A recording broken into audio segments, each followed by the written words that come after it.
Menertawakan dunia persilatan. Xiao Jianghu. Audiobook, novel silat. Cerita, Jin Yong. Jilid 24. Yu Changhai terlihat sangat kesal. Ia lantas memberi isyarat kepada murid-muridnya untuk pergi meninggalkan Wisma Kumala.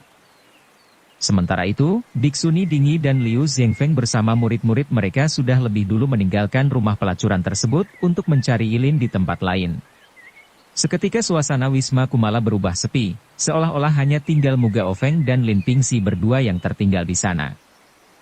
"Bungkuk palsu, kau ini sebenarnya berwajah tampan," ujar Muga Ofeng memulai pembicaraan.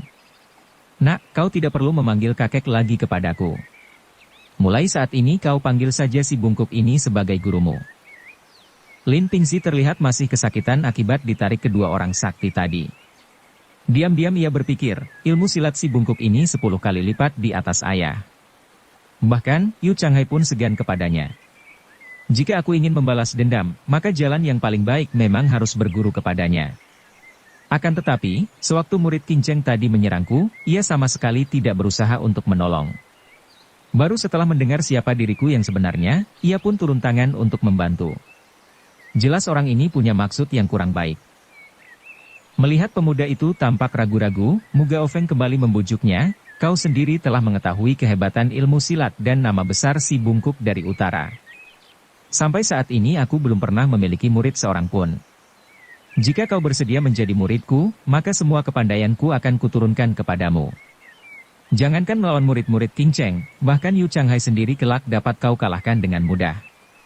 Nak, kenapa kau tidak segera berlutut dan menyembahku sebagai gurumu?" Semakin orang itu membujuk, perasaan Lin Pingxi semakin bertambah ragu. Diam-diam ia berpikir, jika orang bungkuk ini benar-benar peduli kepadaku dan ingin menjadikanku sebagai murid, mengapa tadi dia mencengkeram bahuku dan menarik keras-keras? Bahkan, ia juga mengajak Yu Changhai menarik tubuhku sampai mati.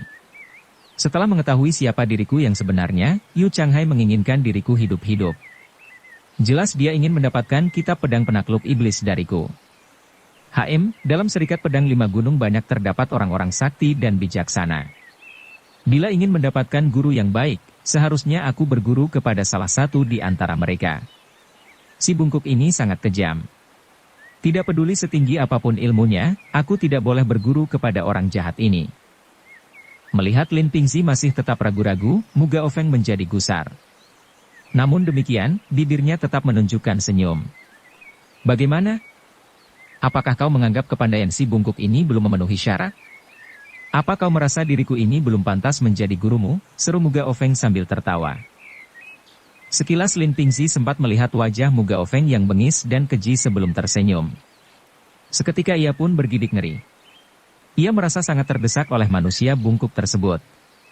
Kalau sampai menolak, bisa jadi Muga Ofeng marah dan membunuhnya. Maka, dengan terpaksa pemuda itu menjawab, "Kesediaan pendekarmu menerima saya sebagai murid merupakan keberuntungan yang sangat besar bagi saya. Akan tetapi, sejak kecil saya hanya belajar ilmu silat keluarga Lin kami saja. Jika saya harus belajar ilmu perguruan lainnya, maka saya harus meminta izin kepada ayah terlebih dulu. Cara seperti itu adalah suatu hal yang wajar dalam dunia persilatan." Muga Ofeng manggut-manggut dan berkata, "Aturan seperti itu aku pun sudah tahu. Akan tetapi, permainanmu yang payah tadi belum bisa digolongkan sebagai ilmu silat. Pasti kepandaian ayahmu juga sangat terbatas. Kau sungguh beruntung hari ini tiba-tiba saja aku ingin menerima murid. Sebentar lagi mungkin aku sudah berubah pikiran. Jadi, sebelum terlambat segeralah menyembah dan memanggilku guru. Kelak aku sendiri yang akan minta izin kepada ayahmu. Sudah pasti ia tidak akan berani menolak." Lin Pingxi yang semakin terdesak akhirnya berkata, "Pendekar MU, saat ini ayah dan ibuku berada dalam cengkeraman orang-orang Kinceng. Aku sungguh berharap pendekarmu sudi menolong mereka. Asalkan kedua orang tuaku selamat, apapun yang Tuan Pendekar minta pasti akan kupenuhi." "Apa? Kurang ajar," bentak Muga Ofeng kehilangan kesabaran. "Kau berani main tawar-menawar denganku? Hah? Dasar bocah ingusan. Berani sekali kau mengajukan syarat kepadaku. Memangnya kau anggap dirimu siapa?" Sambil membentak demikian, Muga Ofeng teringat bagaimana Yu Changhai tadi mengalah di depan murid-muridnya dan menunda balas dendam atas kematian putranya. Jelas ketua perguruan King Cheng tersebut menginginkan sesuatu yang sangat berharga dari tangan Lin Pingxi. Tentu saja Mu Gaofeng pernah mendengar desas-desus di dunia persilatan bahwa Yu Changhai telah menghancurkan biro ekspedisi Wei demi untuk mendapatkan kitab pedang penakluk iblis. Jika kitab itu benar-benar ada, Mu Gaofeng berpikir tentu dirinya yang akan mendapatkan benda pusaka tersebut apabila Lin Pingxi bersedia menjadi muridnya. Berpikir demikian, Mu Gaofeng mengulangi kembali perintahnya, segeralah kau berlutut menyembahku. Dengan 3 kali menyembah, kau akan langsung menjadi muridku. Tentu saja seorang guru akan ikut bertanggung jawab atas keselamatan orang tua muridnya. Apalagi yang kau risaukan? Lin Pingxi kembali terkenang kepada penderitaan ayah dan ibunya. Ia pun berpikir, ayah dan ibu masih berada di tangan bajingan Yu Changhai. Aku harus berusaha sekuat tenaga untuk membebaskan mereka. Asalkan dia bisa membebaskan ayah dan ibu, aku akan memberikan apapun yang ia minta. Meskipun orang bungkuk ini bukan manusia baik-baik, tapi kali ini aku terpaksa harus mengakuinya sebagai guru. Perlahan-lahan Lin Pingxi pun berlutut untuk menyembah Mu Gaofeng. Khawatir jangan-jangan ia berubah pikiran, Mu Gaofeng pun menekan kepala pemuda itu ke bawah. Tidak tahunya, Lin Pingxi seorang pemuda berhati keras. Semula ia berniat untuk menyembah dan memanggil guru kepada Mu Gaofeng. Akan tetapi, begitu tangan si bungkuk menekan tengkuknya, seketika ia berusaha menolak. "Hei, lekas berlutut," seru Mu Gaofeng gusar. Ia pun menambah tenaga untuk menekan lebih kuat. Lin Pingxi seorang pemuda angkuh. Bagaimanapun juga ia pernah menjadi seorang tuan muda yang setiap hari disanjung puji oleh orang-orang di sekitarnya. Kini, demi untuk menyelamatkan kedua orang tuanya, ia terpaksa merendahkan diri dengan berlutut dan menyembah seorang bungkuk berhati kejam. Akan tetapi, begitu Mu Gaofeng main paksa, seketika pemuda itu memberontak. Dengan suara keras ia berkata, "Jika kau berjanji akan menolong ayah dan ibuku, maka aku pun berjanji akan berguru kepadamu. Tapi untuk saat ini aku tidak mungkin menyembah kepadamu." "Apa katamu?" bentak Mu Gaofeng. "Baik, kita lihat saja. Aku ingin tahu apakah kau benar-benar tidak mungkin menyembah kepadaku?" Setelah berkata demikian, si bungkuk menekan kepala Lin Pingxi semakin keras. Lin Pingxi berusaha bangkit berdiri namun kekuatan Mu Gaofeng sungguh luar biasa. Ia merasakan seolah ada batu besar seberat ribuan kilo menindih kepalanya. Dengan kedua tangan mendorong tanah, Lin Pingxi berusaha melawan tekanan Mu Gaofeng. Sebaliknya, Mu Gaofeng menambah kekuatan tangannya. Sambil tertawa ia berkata, "Menyembah atau tidak? Jika tenagaku kutambah lagi, tentu lehermu akan segera patah." Kepala Lin Pingxi semakin mendekati tanah. Namun mulutnya tetap berteriak dengan susah payah, "Aku tidak mau. Aku tidak mau." Ia bahkan bisa mendengar suara tulang lehernya yang hampir patah. "Coba lihat sampai di mana penolakanmu," sahut Mu Gaofeng sambil menambah sedikit tenaga. Kepala Lin Pingxi semakin terdorong ke bawah. Dahi pemuda itu kini hanya berjarak 5 cm dari permukaan tanah. Pada saat itulah tiba-tiba Lin Pingxi merasa ada semacam hawa panas menjalar di punggungnya. Hawa tersebut merasuk ke dalam tubuhnya dengan lembut dan memberinya kekuatan baru. Entah mengapa, beban berat yang menindih kepalanya tidak terasa lagi. Dengan mudah ia mampu berdiri dan mendesak tekanan Mu Gaofeng. Kejadian ini sangat membingungkan perasaan Lin Pingxi. Sebaliknya, Mu Gaofeng sangat terkejut karena menyadari bahwa pemuda itu telah mendapat bantuan tenaga dalam yang mirip sekali dengan ilmu kabut lembayung senja, milik perguruan Huashan. Konon kabarnya, ilmu tenaga dalam tersebut terlihat samar-samar seperti kabut di angkasa, namun kekuatannya sangat dahsyat bagaikan badai yang menghancurkan. Mu Gaofeng kembali berusaha menekan kepala Lin Pingxi dengan tenaga yang lebih besar. Namun baru saja tangannya menyentuh kepala pemuda itu, dahi Lin Pingxi serentak memancarkan tenaga yang menggetarkan. Seketika tangan Mu Gaofeng terasa kaku dan kesemutan, serta dadanya terasa sesak. Dengan cepat Mu Gaofeng melangkah mundur dan berkata, "Rupanya saudara Yu sedang bermain-main dengan si bungkuk ini. Untuk apa pula kau bersembunyi di pojok sana?" Dari arah sudut bangunan Wisma Kumala, muncul seorang pria berpakaian sarjana dengan bibir tersenyum. Tangan kanannya tampak menggoyang-goyangkan kipas dengan gerakan anggun. Ia lantas menyapa, "Saudara Mu, sudah lama kita tidak bertemu tapi kau terlihat masih muda belia. Sungguh mengagumkan." Rupanya tebakan Mu Gaofeng tidak salah. Pria berpakaian sarjana itu memang benar bernama Yu Bukun, ketua perguruan Huashan yang terkenal dengan julukan si pedang budiman. Selamanya Mu Gaofeng sangat segan terhadap orang ini. Apalagi kini ia tertangkap basah sedang mendesak seorang anak muda yang berkepandaian rendah, jelas ini membuatnya serba salah.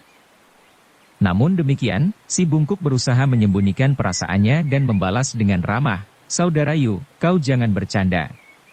Justru kau ini yang terlihat semakin muda. Aku selalu berharap kau sudi menjadi guruku dan mengajarkan ilmu santapan yin yang kepadaku." Yu Bukun menyahut, "Kau bungkuk gila. Sebagai kawan lama yang baru bertemu kembali, apa tidak ada bahan pembicaraan lain? Untuk apa aku mempelajari ilmu cabul seperti itu? Santapan yin yang adalah ilmu yang terdapat dalam kitab pengobatan kuna. Ilmu ini bertujuan untuk mendapatkan kesehatan dan awet muda dengan cara bersetubuh dengan banyak perempuan. Konon, energi yang dilepaskan oleh para perempuan dalam kegiatan tersebut diserap untuk memperkaya kesehatan si pelaku. Karena cara-cara demikian bertentangan dengan norma kesusilaan, ilmu ini dianggap masyarakat sebagai ilmu cabul." Mu Gaofeng menjawab, "Tidak seorang pun yang percaya kalau kau tidak menguasai ilmu tersebut.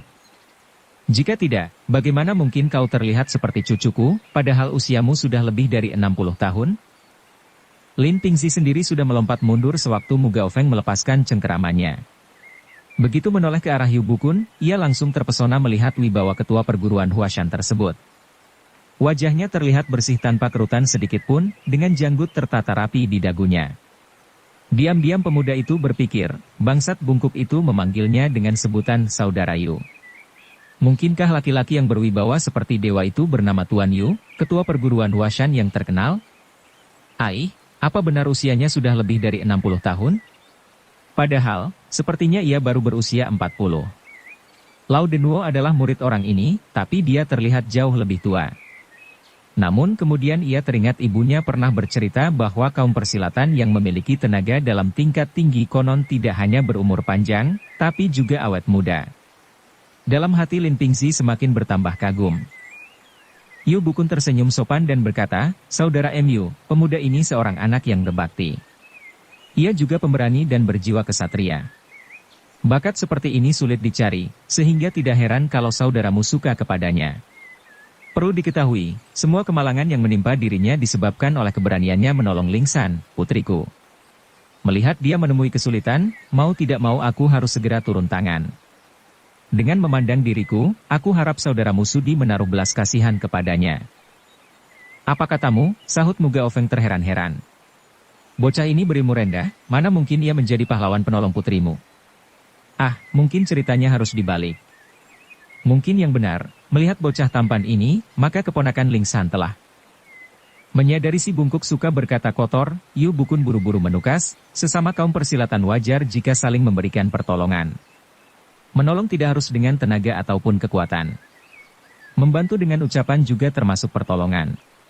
Tentu saja untuk menolong orang lain tidak perlu harus berilmu tinggi. Saudara MU, kalau kau bersikeras ingin mengambil pemuda ini sebagai murid, memang yang paling baik adalah kau harus membiarkan dia meminta persetujuan lebih dulu dari orang tuanya. Dengan demikian kedua pihak sama-sama tidak merasa dirugikan." Mu Gaofeng merasa bimbang melihat Yu Bukun sudah mulai mencampuri urusannya. Ia pun menjawab, "Tadinya aku memang sangat tertarik untuk menjadikan bocah ini sebagai murid. Namun kini, aku sudah tidak berhasrat lagi. Walaupun bocah ini menyembah kepadaku 1000 kali, aku tetap tidak sudi menerimanya." Setelah berkata demikian tiba-tiba orang bungkuk itu menendang tubuh Lin Pingzi hingga terpental sejauh beberapa meter. Tendangan ini begitu cepat dan kuat, bahkan Yu Bukun tidak sempat menghalanginya. Untungnya, Lin Pingzi mampu bangkit kembali setelah menerima tendangan itu.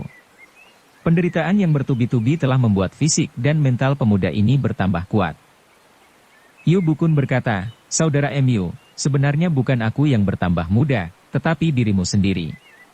Sesuatu yang tidak dapat kau miliki lantas kau buang begitu saja. Sifatmu ini benar-benar seperti anak kecil." Mu Gaofeng tertawa dan menjawab, "Jangan khawatir, Saudara Yu. Bagaimanapun besarnya nyaliku tetap saja tidak mungkin berani menentangmu. Sudahlah, aku pergi saja." Tidak kusangka, perguruan Huashan yang mulia juga menaruh perhatian terhadap kitab pedang penakluk iblis. Apa maksudmu? Sahut Yu Bukun sambil melompat maju. Wajahnya tampak memancarkan sinar berwarna keunguan. Melihat itu Muga Ofeng berpikir, tidak salah lagi, ini adalah ilmu kabut lembayung senja. Si Tua Yu telah berhasil menguasainya. Kini ia tidak hanya mahir dalam ilmu pedang, tapi juga memiliki tenaga dalam tingkat tinggi. Sungguh bijaksana kalau aku tidak bermain-main dengannya. Meskipun hatinya gentar namun Muga Ofeng tetap terlihat tenang. Sambil menyeringai ia menjawab, entahlah, aku sendiri tidak tahu benda seperti apa kitab pedang penakluk iblis itu.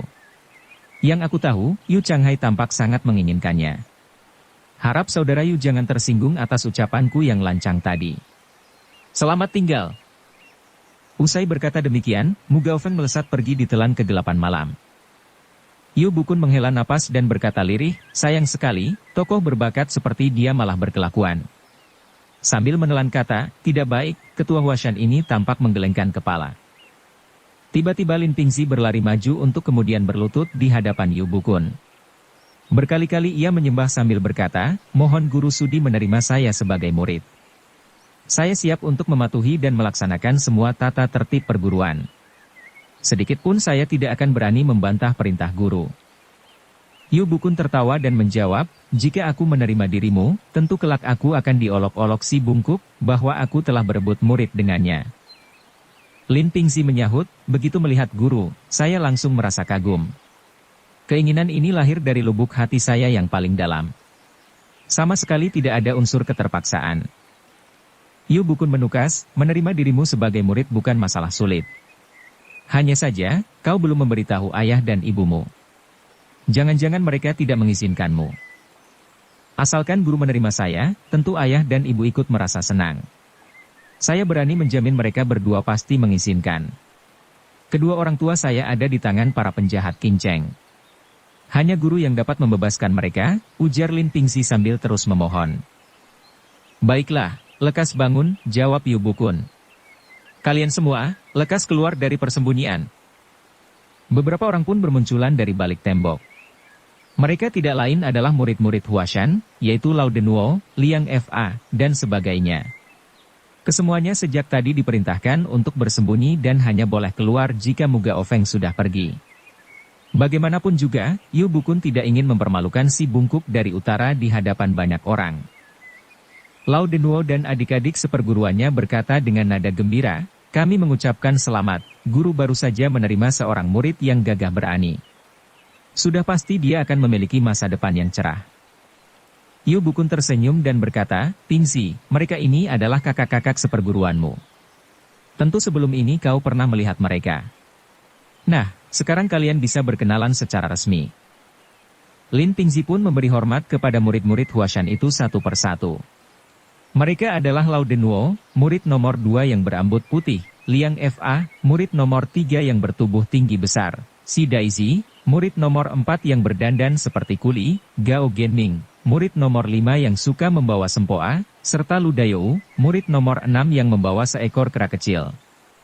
Selain itu ada pula murid ke-7 bernama Tao Jun dan murid ke-8 bernama Ying Bailuo. Tiba-tiba Lin Pingxi mendengar suara merdu seorang perempuan yang tidak asing baginya.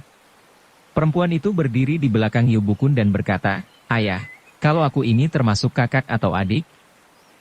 Sejenak Lin Pingxi terperanjat.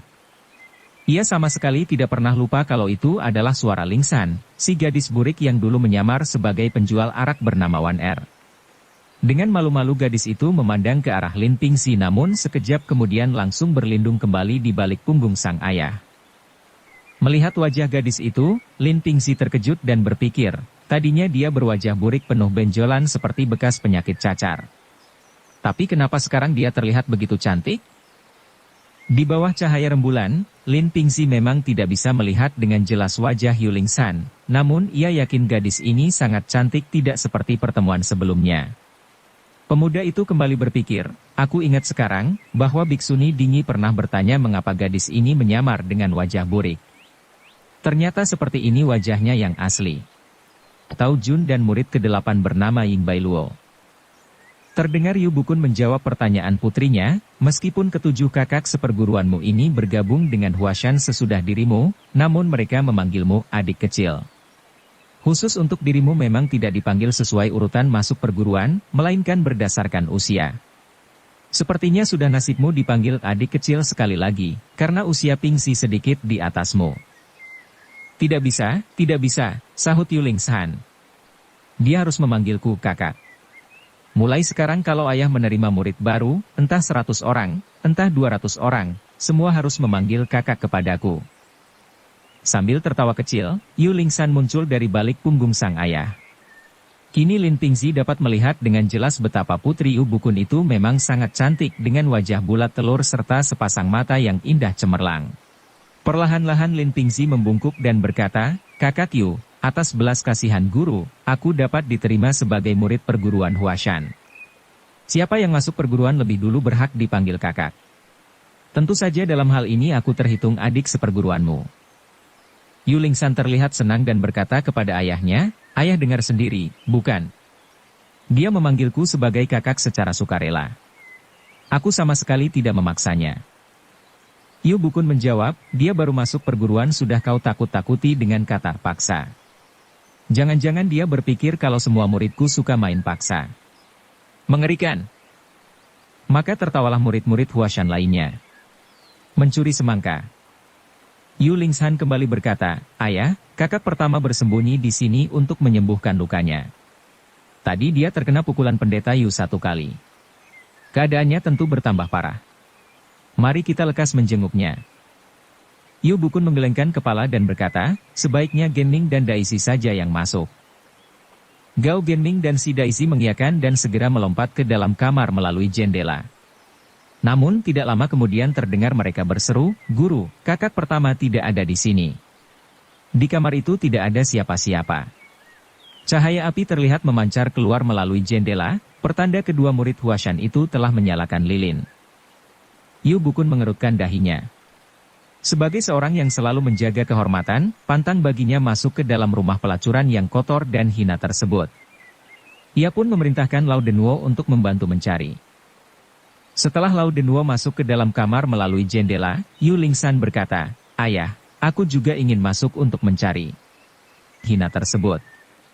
Ia pun memerintahkan Lao Denwo untuk membantu mencari.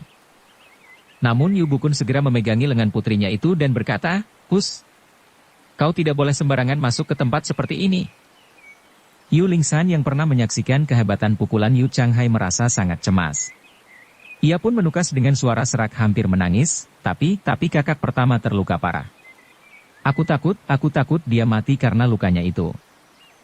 "Jangan khawatir," bisik Yu Bukun. "Dia telah diobati dengan salep penyambung langit milik perguruan Hengshan. Jiwanya masih bisa diselamatkan." Yuling San terlihat lega. Ia pun bertanya, "Dari mana? Dari mana ayah tahu?"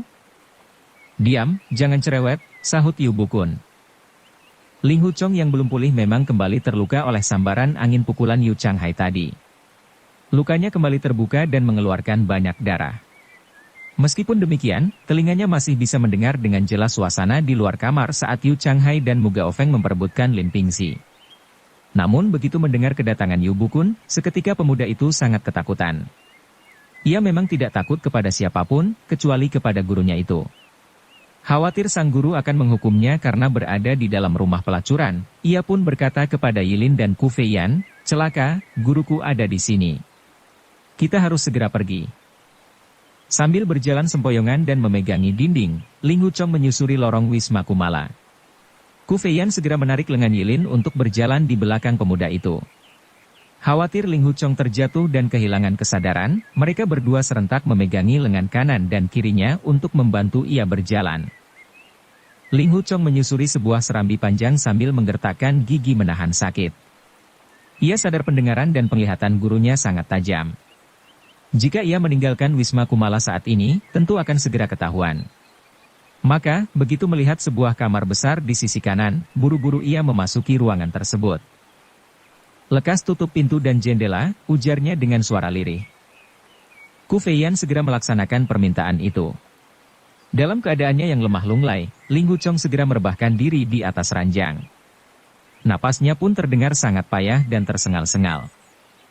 Ketiganya bersembunyi di dalam kamar besar itu tanpa bersuara sedikit pun. Selang beberapa lama akhirnya terdengar suara Yu Bukun berkata, sepertinya dia sudah pergi dari sini. Sudahlah, mari kita juga pergi. Bersambung ke jilid 25. Dukung kami dengan subscribe, follow, like, komen dan share. Terima kasih.